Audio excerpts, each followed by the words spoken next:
Hello, everyone. I'm Ivo Daalder, president of the Chicago Council on Global Affairs, and this is World Review, our weekly look at news from around the world. Joining us from Washington, D.C., Bethany Allen-Ebrahimian, who is the China reporter of Axios. Bethany, great to have you back. Great to be here. And from London, Giles Whittell, who is the editor of Tortoise Media. Giles, wonderful to have you back as well. And from Munich, where it is fall, like in most of the Western Hemisphere, the Northern Hemisphere, but beautiful weather, I'm told. Stefan Kornelius, the political editor of the Süddeutsche Zeitung. Stefan, always great to have you back here as well. Hello, everyone. It's snowing, actually. So that's It's snowing. Well, you know, that's good. You can get onto the mountains over the weekend and do some serious skiing. So, but before that, let's talk about the Olympic boycott, Ukraine, the new German government, and the Summit for Democracy. Let's start, Bethany, with the Olympic boycott. The United States earlier this week announced that it would boycott diplomatically the Olympics. Of course, athletes will be going, but no official delegation. And slowly but surely, many other countries have followed the U.S. in making a decision. Actually, New Zealand had already made that decision a while ago. So maybe it's everybody's following New Zealand in this case. How is China reacting to this, and does it really matter? Yeah. Well, we're sort of finally getting to the stage where governments are actually announcing diplomatic boycotts. This has been an issue for months and months as alarm and anger has grown over the genocide that's occurring in Xinjiang, with people calling it a genocide Olympics. Lots of pressure on Western governments, on democratic governments to do something. And so, you know, especially with the U.S., there's been a lot of pressure on the U.S. to have maybe a real boycott, to try to move the Olympics to a different city. Those were always kind of dead in the water. Real boycotts have fallen out of favor as they punish the athletes. So what it's come down to is a diplomatic boycott, which is just where the government of the country doesn't send any government officials to attend the Olympics, but the athletes can still compete. So after the U.S. announced its diplomatic boycott finally, it's basically now turned into a Five Eyes boycott. So we have the US, UK, Canada, Australia, and New Zealand unofficially. New Zealand said, we're gonna not send ministers, but that's just because of COVID pretty much. And that's kind of classic for New Zealand because they're much smaller, less economically powerful than the rest of the Five Eyes and are more dependent on China. And they have a tendency to kind of toe the line a little bit in their relationship with China. What people are looking for now is if more countries besides just the Five Eyes will join. I think that would make a much bigger statement about how the democratic world is viewing China's genocide in Xinjiang and whether or not this is just, you know, basically Anglophone or Anglo countries, the Five Eyes doing it. So there's pressure on Japan. The Japanese Prime Minister Kishida. That's interesting because we have seen Japan stepping up more in its role, both in Asia, Indo-Pacific national security, but also in its role as a really, you know, highly functional democracy, seemingly a bit of an endangered species these days. In the past couple of years, some Japanese politicians have become much more outspoken about human rights, and that's something that Japan has tended in the past to kind of stay mum about. That there's a growing movement there for Japan to pass its own version of a Magnitsky Act. So there are strong political elements in Japan that are pushing for a stronger stance, and so we're seeing that now with the Japanese Prime Minister. France has said they will not join. That's sort of an interesting statement from them. So how has China reacted to this? Well, it's a little bit contradictory. First, several Chinese ministers have said things along the lines of, no one cares. And literally that is one thing that one of them actually said, no one cares. This is not important. Another one was like, you're not invited anyway. So that was Hua Chunying, one of the foreign ministry spokespeople. She said, it's an invitation only and you guys weren't invited anyway. But also at the same time, while making it seem as though that this is just purely symbolic and doesn't matter and no one cares, The Chinese government has also issued some threats. They said that there's going to be retaliation, that countries that boycott the Olympics that have a diplomatic boycott will pay a price. And China hasn't specified what price that might be. They have tended in the past couple of 3 years, I'd say, to engage in more of a sort of a tit for tat retaliation. So the one person, Chen Weihua, he's a long-standing reporter for Chinese state media. He has suggested that China should boycott the 2028 Los Angeles Olympics because of this. I want to just briefly raise the issue of Lithuania, which isn't directly Olympics related, but Lithuania has recently been making a bit of a stand, strengthening its ties with Taiwan and backing away from its ties with Beijing. And just a couple of days ago, we learned that the Chinese government has quietly told multinationals to essentially boycott Lithuania.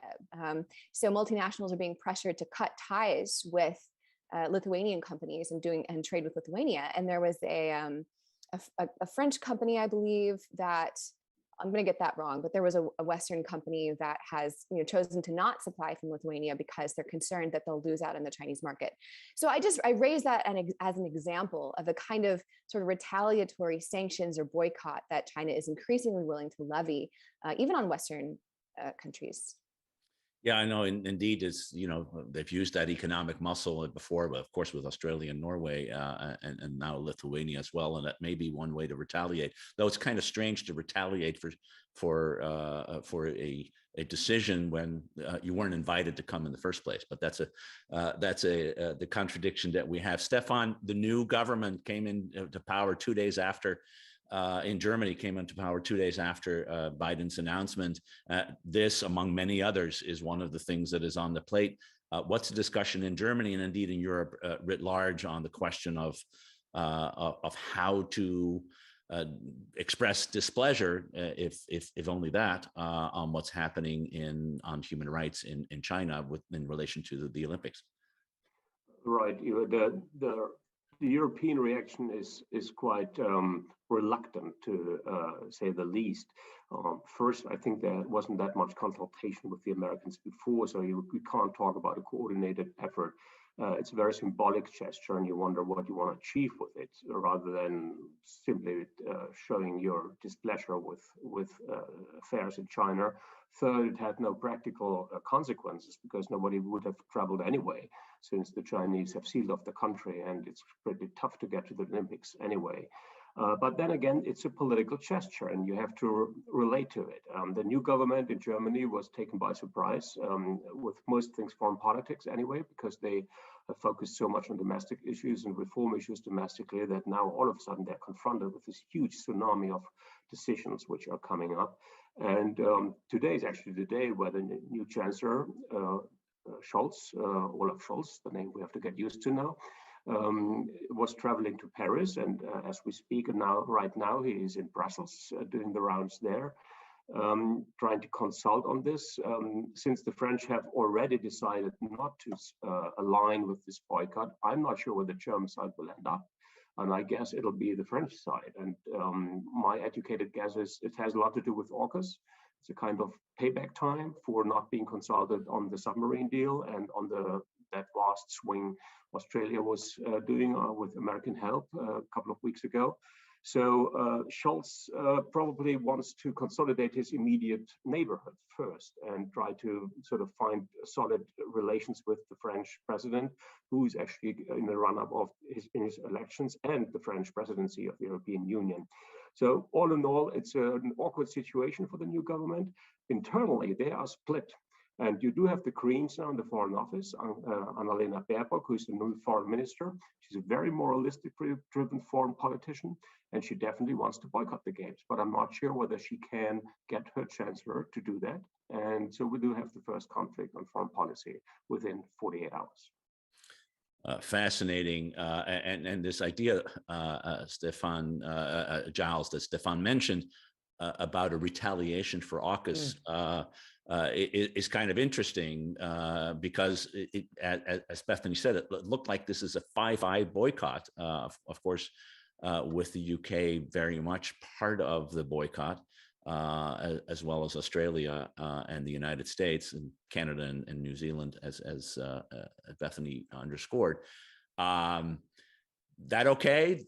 Does London care whether Europe is part of this, or in fact, does it sort of strengthen this idea of the moral superiority of the Anglos versus the Europeans, given all the other stuff that's going on between London and the continent, not only with regard to trade in the European Union, but fisheries and immigration with the French and everything that you have it? Is London looking at it in these terms, or is it saying, no, we really need to make a stance for the right reasons, and we want everybody to join us and engaging diplomatically to that end?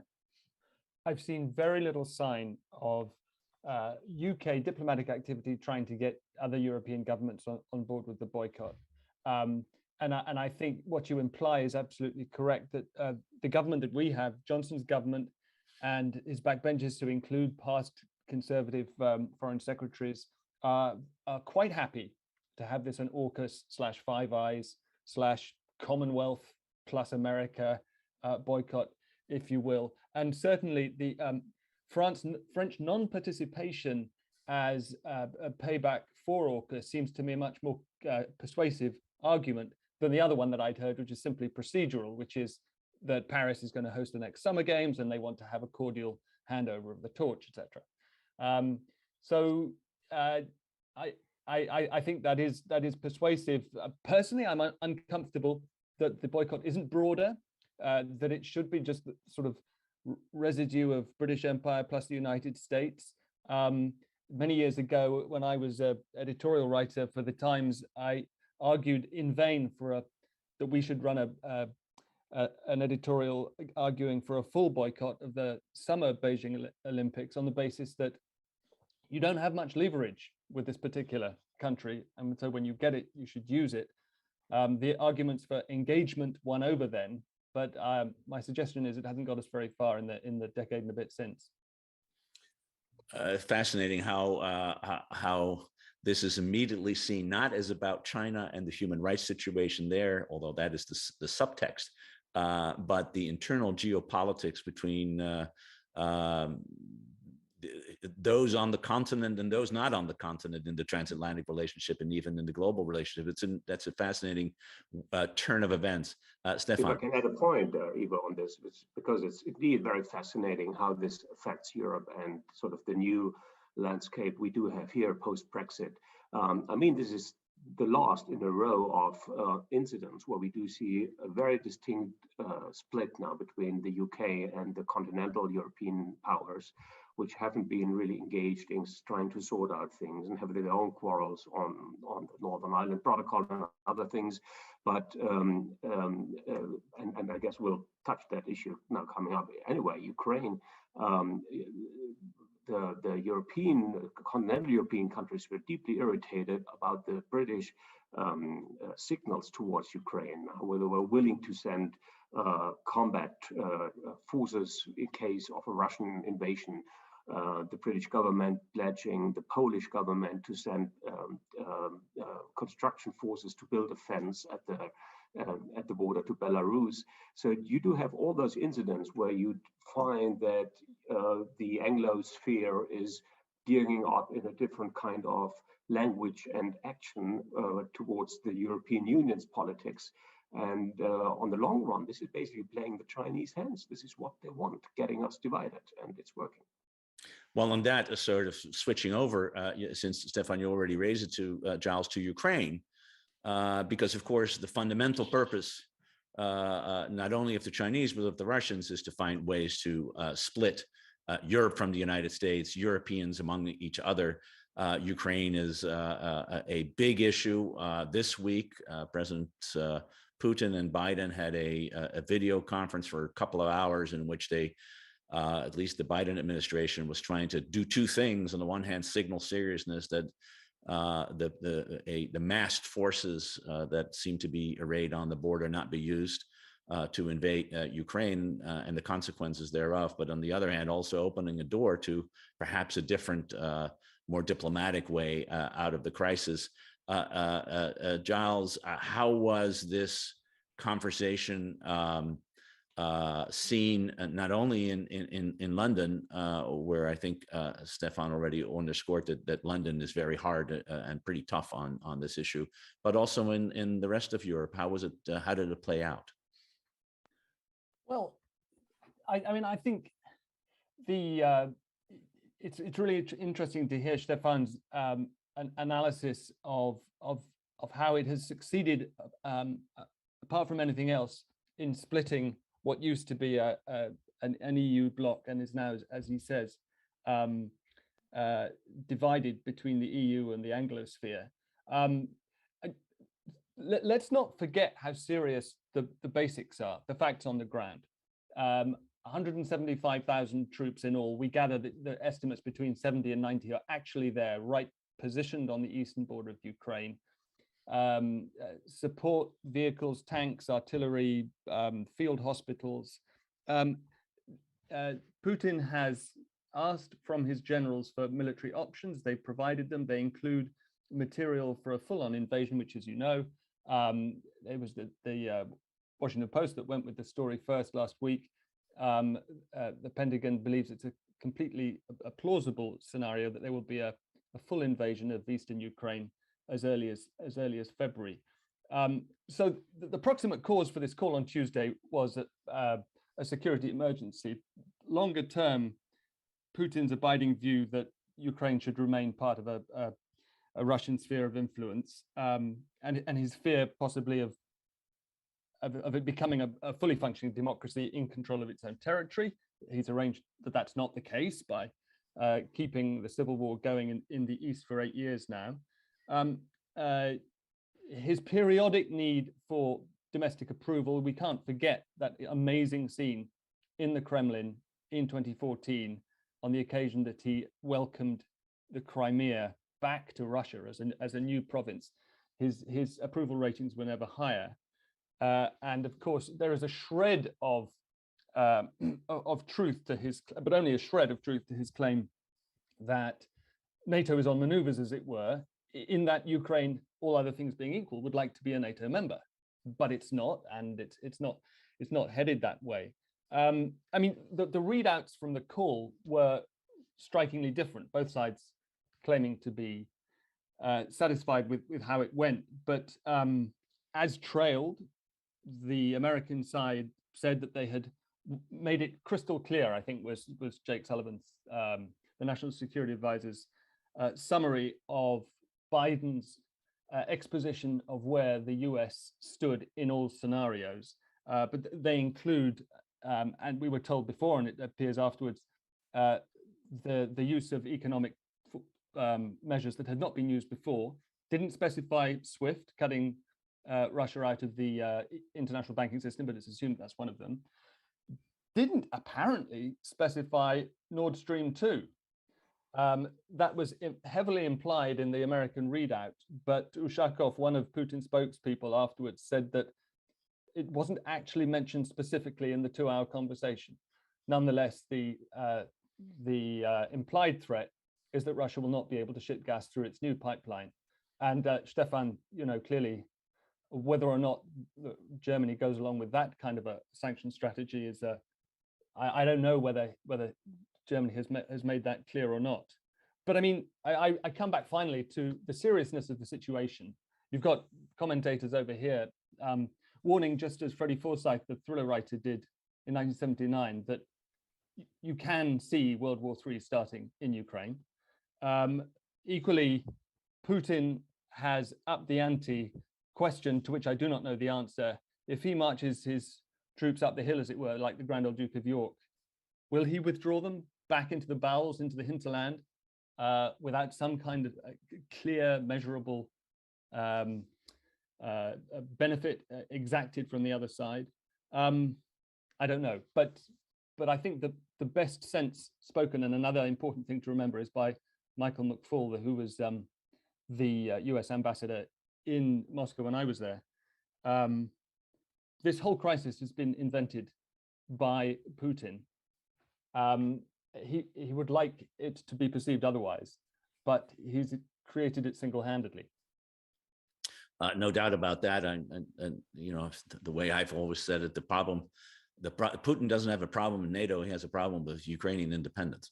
And that is really at the core. But Stefan, what is interesting is the seriousness, which I think everyone agrees in Europe and in the United States, in Britain, about this crisis.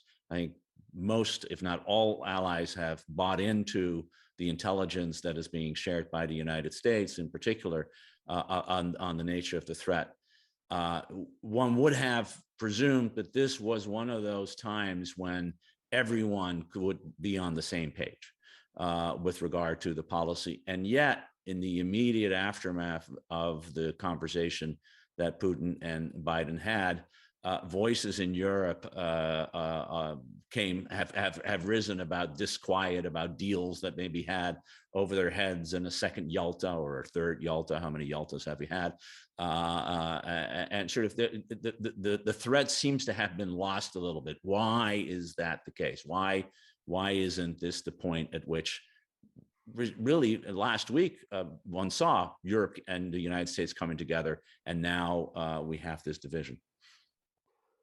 I think we have to go back to those two red lines Putin defined when we start the analysis. And number one red line is stop arming Ukraine. And number two red line is stop offering Ukraine anything on membership.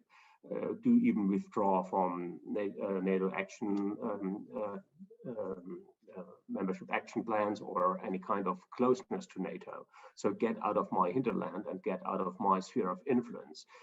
The second thing is what we saw over the summer, Putin in his big speech or in his big writing on Russian history, where he clearly defined Ukraine as part of the Russian land, historically, emotionally, psychologically. And this has come down to an extremely strong narrative now in Russia. Now, on the actual threat, I mean, yes, we do see the numbers. We agree on the numbers. There is a different assessment of what you can do with that kind of troops. The German intelligence, for example, thinks that you can basically, with that kind of numbers, strengthen your hold on the Donbass area, but not go any further. You would need much more, and the kind of alignment, I don't know. Listen, I'm not a military expert in this, but it's a lot of troops. So what does Putin want? I mean, he got what he wanted. First, he got this conversation with the American president. They talked for 2 hours, and you're totally right. There's absolutely mismatch on the readout on what he said and what was taken from it. And the kind of strength, the kind of force Jake Sullivan showed was basically balanced or were countered off by the president himself, stepping the next day in his Marine One helicopter and giving this sort of, threw out a couple of sentences on his readings and said, yes, we will announce high-rank conversations with 4 NATO allies in Europe and with Putin over the future of European security. Now, hold your breath. What is he saying? Is he saying that all of a sudden, yes, there's in the Yalta 3 or 4, there is another sort of group deciding on European fate? Did we ever forget that there was a European Union? How about the Baltic countries? The Estonian Prime Minister, Kallas, was the first to go out furiously and saying, listen, you're not talking over our heads. We are talking about our own sovereignty. And this is not a matter between America, Russia, and a few chosen ones in Europe. It really, really poses tremendous problems. The White House withdrew a couple of hours later. They reframed it and tried to make it look differently, but nevertheless, the damage is done, and I'm still waiting, as was announced for today, on more details of that kind of high-level talks, which should happen. Now, on a realistic point of view, would that be sort of even probably a good path to go forward? We could talk about it. I'm not sure whether Europe has anything to balance this. I mean, there's no serious attempt by Russia by the European countries to engage Russia and to find a deterrent way to go forward. So we need the help of the Americans. This is totally clear. But the lack of coordination, the lack of joint language, the lack of preparedness is just so striking for this administration. We saw this on China on a couple of occasions, and we now see it again on Russia, and this is deeply disturbing. Bethany, comment on any part of that, but also, please, how is this seen from Beijing? And clearly, I mean, one of the themes we're seeing is that Putin is testing the West. He's testing Biden. He's testing the cohesion of the West.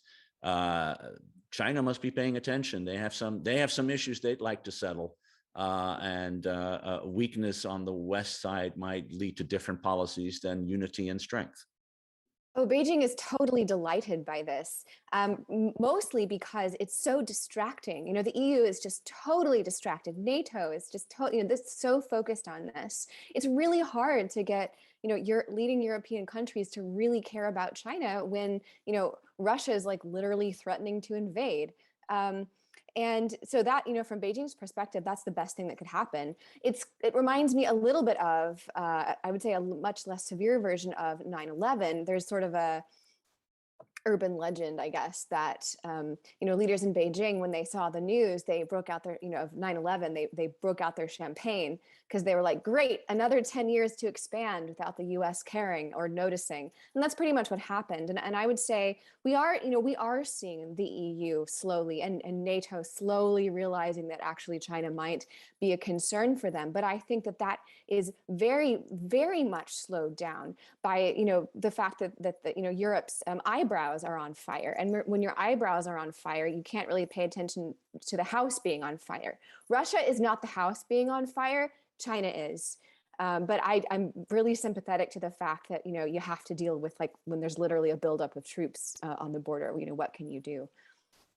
And I just to add to your question of, what is Beijing learning from this? I mean, Beijing has been learning a lot from Russia over the past 2 or 3 years. We see this probably most clearly in the online disinformation space. 3 years ago, it would have just been unthinkable, for to discover that the Chinese government was behind like these sort of chaos creating online disinformation operations. Now it's almost old hat for them, very clearly learning from Russia. And I would say that this is similar too. They're seeing that there are cracks in Europe, and that those cracks, can be widened through specific kinds of behavior. And I think we've seen that over the past year by, China repeatedly encouraging the EU, European countries in Europe to have strategic autonomy, which is, all that is. It's so blatant. They're trying to divide, Europe from the US strategically, and they now, I think, see that that's really possible. So, Stefan, I think this entire conversation comes to the point of, okay, now you have a new German government, and Germany still is sort of the critical actor in Europe when it comes to issues of dealing with Ukraine and Russia, when it comes to issues of dealing with China, and not only because of the Olympic boycott, which is just in some ways a sideshow to the larger issue that Bethany raises, when it comes to relations with the United States, still a critical ally. How does this group of people, half of whom haven't been in government, including in the security ministries, many of them, for a long time or ever, how is the Scholz government preparing for what is an extraordinary responsibility that is hoisted on its shoulders, in part because they're following Angela Merkel after 16 years, and I haven't even mentioned Nord Stream, which of course is another big issue that plays out the year. So how is this new three-party coalition going to deal with the challenge that, without Germany figuring out what's going to happen, Europe won't be able to figure out what's going to happen, and many of the fissures that we talked about will only widen? Well, it's the big if. This government was formed under total domestic sort of preconditions. I mean, they didn't even talk about foreign policy in their coalition talks. This campaign past summer wasn't dealing with foreign policy. So all of a sudden, this country now wakes up to the fact that there are a couple of major problems outside its borders, and they have to be addressed, and they actually affect us domestically, as you say, on Nord Stream 2. I think it is no surprise at all that we're seeing all these problems boiling up now at this time. We had the Chinese decision, and we had Ukraine problems, we had the talk of the two presidents, and we had Nord Stream pressure, exactly in the vacuum period of a transition time and on the days where Merkel handed over to her successor. The night actually before Merkel handed over, she had the last conversation with President Biden on the Ukraine talks. And now how should that government function? it will take time. It will take a lot of time. They're extremely slow moving, and they have to find internal cohesion. They have to come sort of in line. They have to find language. And it is pretty difficult because the Greens occupying important fields, foreign policy and energy foreign policy, they do have an extremely moralistic approach to this. And they want to make their stand, and their voters and their parliamentary party expect them to do that.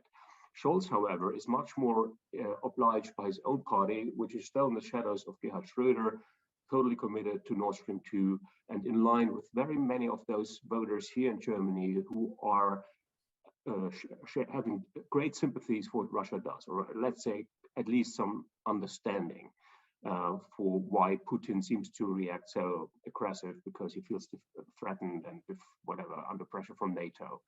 The reading, to change this reading is now extremely hard. And on top comes this kind of strategic silence between Germany and the European Union on the one side and America on the other side. There hasn't been a proper exchange, let's say, on China over years. And the kind of mood you do find in Washington, the Washington consensus on China, is simply not shared, neither in Germany nor in France nor elsewhere. Now, we do have the French elections coming up. I was mentioning that earlier. And President Macron being re-elected is not that certain anymore. The contesters' field is highly interesting, and there could be a situation where his conservative opponent will be challenging him and will be actually much more attractive to an extremely broad range of extremely conservative and even right-wing voters in France. So let's see what happens over the next 3 months, but I'm not sure whether we have that much time, because those decisions which were being asked for have to be taken now. And the last word on Nord Stream, yes, the government is divided over that. I'm not sure whether there will be pressure by American sanctions into giving up on it, but there is some kind of a quiet hope, a silent hope that things can be taken out of their hand and steered to other decision makers in Europe, where this whole nightmare could end finally. There are procedural ways, there are decision-making levels which have to be taken with the Commission and in the end with the European Parliament, where the decision on getting this pipeline online or getting it functioning could actually be taken out of Germany's hands and could be nixed by other bodies. And again, I think the German government wouldn't be too angry about it if they couldn't be blamed for that decision, but won't have to take it themselves. Stefan's picture here is in some ways a bleak one, Giles, in the sense that a German government is trying to find its way, is itself hasn't really decided where they want to go on foreign policy, and in some ways is divided. A French government that is going to be in the next 4 or 5 months in the thralls of an election, opening for Boris Johnson to become the leader of a set of policies towards Ukraine and China and Russia, to manage and ally itself with other Europeans who are more in line with it, or other distractions, whether it's Christmas parties 12 months ago or whatever. You said you didn't I told you we would get there. Distractions just preventing it from taking advantage of the vacuum, which I think is what Stefan in some ways describes, that exists right now. Well, look, in principle, for a nimble and interested prime minister in his situation, having got Brexit done, having embarked on a project to redefine the country's position in the world, yes, definitely an opening, not least with the recalcitrant Visegrad 4, Eastern European bloc members with whom, alas, he perhaps philosophically has more in common than with Mr. Scholz, Mr. Macron, etc. In practice, he doesn't have the bandwidth. No, he barely has the bandwidth, and he's someone I know vaguely as a journalist who exhibited substantial ability to write a lot of stuff and books at the same time. He had a lot of bandwidth as a writer. As a politician, it seemed extremely circumscribed by continuous self-inflicted crises within his party, within the official home. He does, as you mentioned, he's just had another baby. So there's no evidence that either he or his foreign office in a concerted way is seizing the moment. That said, Liz Truss, the new foreign secretary, was seen recently in a tank in the Baltics, mimicking a famous image of Margaret Thatcher in a tank. I forget exactly where. She was, Thatcher wore white, Truss wore camo. But the reason I mention it is that she is now coming up on the inside as a prime ministerial contender. Rishi Sunak, the chancellor, waiting to pounce. So all the talk here in London is not of Boris Johnson as a statesman with opportunities on the world stage.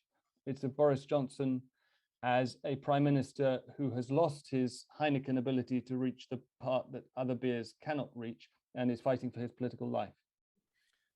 So I'm almost listening to this. I finally understand why the Biden administration is having such a tough time consulting with its European partners, because they're all so busy internally that even that consultation may not necessarily lead to a concerted policy on the end. But maybe that's just one way to think about it. Where Biden has, and I want to just jump in as a last point, and Bethany, I want to start with you, where he is trying to get people together is on the issue of democracy.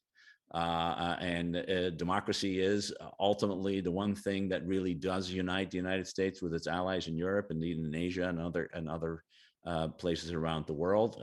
Today and yesterday, a 2-day virtual summit for democracy, not a summit of democracies, but a summit for democracy is convening. And Bethany, just starting with you, I thought the reaction from Beijing was interesting for many, many different ways.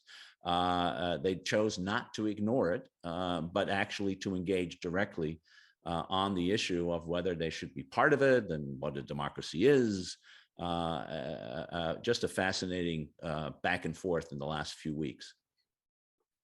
Yeah, I think that, this democracy summit, I think that journalists love to find fault with things, and it's really easy to kind of like beat up on it, but I think it's great. I think it was a great idea, and for what it is, has been a strong line in the sand, and also evidence of the US's convening power, which remains extremely strong.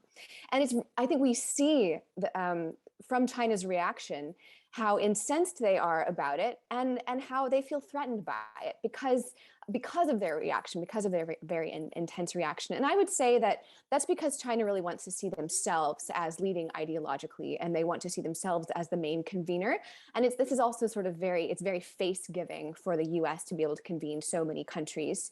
When has China ever been able to do that? So I think it's a big show of diplomatic power and soft power that China envies. It's really interesting to me that the Chinese government has gone with we're a democracy too. In fact, we're a better democracy than you. Let me tell you why that's so interesting. For about 15 or 20 years, I think after Tiananmen, and I think it peaked in the sort of mid-2000s, China wanted to present itself as aspiring towards democracy, which seems kind of strange to say, but it's very much what they were doing.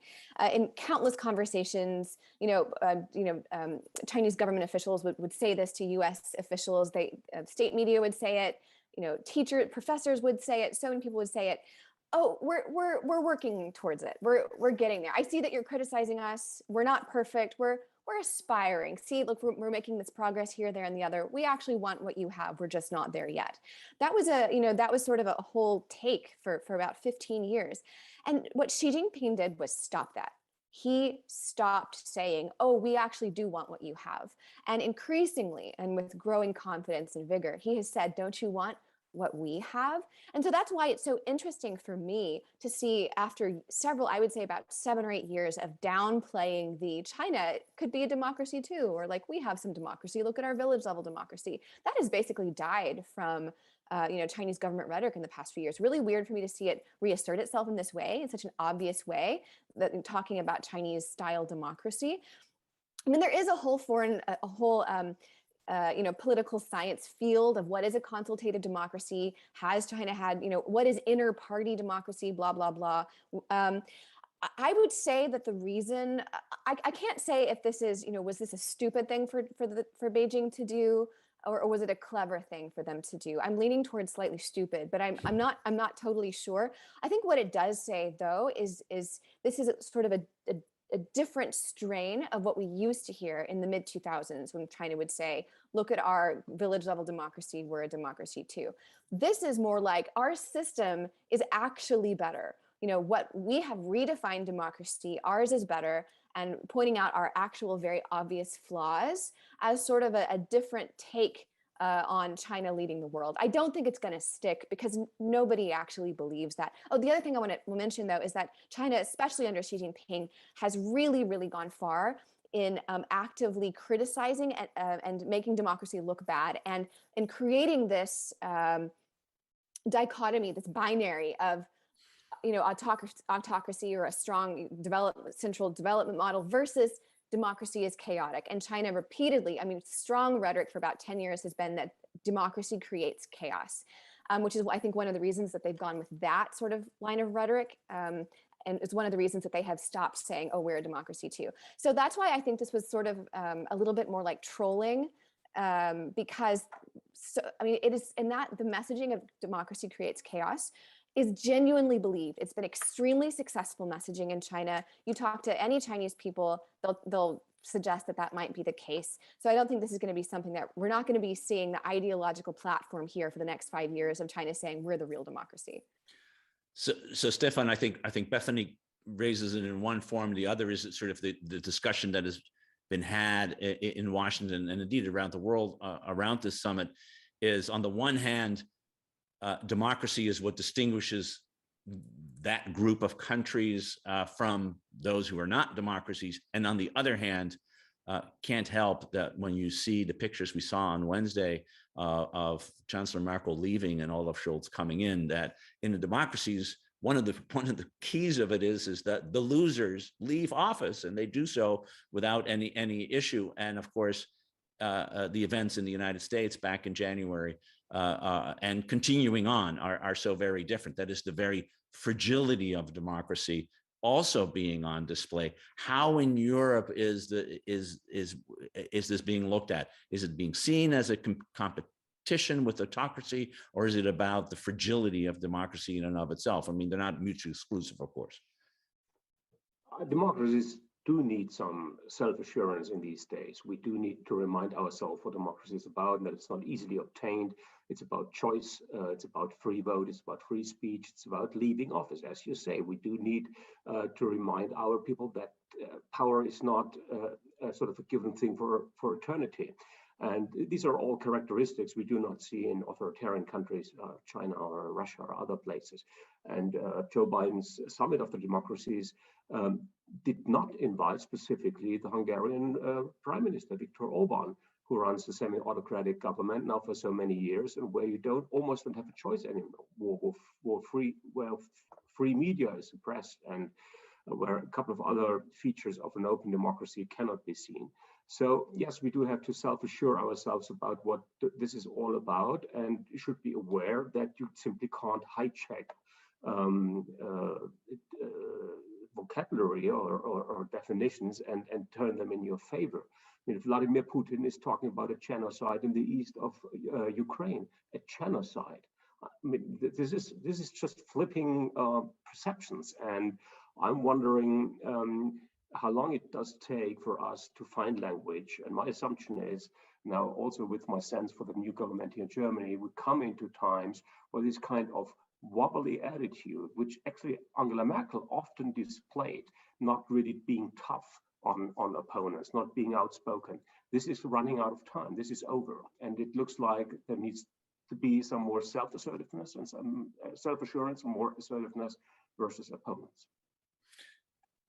Giles, last word to you, because we've talked about Johnson's opportunities. He also tried in the G7 summit to bring democracy up as a sort of an issue. It is the one thing that ultimately does bind all of us together. The form of government that we have, and the belief that that is form of government is, as Winston Churchill said, better than all the alternatives in the end. and yet it doesn't seem to be that Britain is as strongly engaged on this issue as it is on so many others. How do you see it? Well, I mean, the Johnson government is under fire domestically for eroding some fairly fundamental democratic tenets. Don't forget that he actually forced us back down on proroguing Parliament in the middle of the Brexit negotiations. He did, as you say, at the G7, make a stab at sort of global democratic leadership. One of the things that he pretended to offer was leadership on global vaccinations, and then completely dropped the ball. That nothing has happened on that since. I know we're running out of time, but the final thing I wanted to say is a little vignette from COP, where I spent 2 weeks last month, just to pick up on what Bethany was saying, the theme of democracy creating chaos. The Japanese media, Chinese media on message, got one question in the press conference with John Kerry after he and Xi Jinping had announced their bilateral climate deal. And the question from the Chinese side was, how can we trust you, Mr. Kerry, to deliver anything? Yeah, it's a question that unfortunately many of America's allies are also asking, and adversaries. It's central to the Iranian negotiation as well. Who can bind whom in democracies? It's a fundamental issue that unfortunately is now ahead of us. We'll be discussing that and more another time in World Review. For now, I want to thank Giles Whittell, Stefan Kornelius, and Bethany Allen-Ebrahimian for joining us for this sobering, I think, discussion. But then much of what's happening in the world is sobering.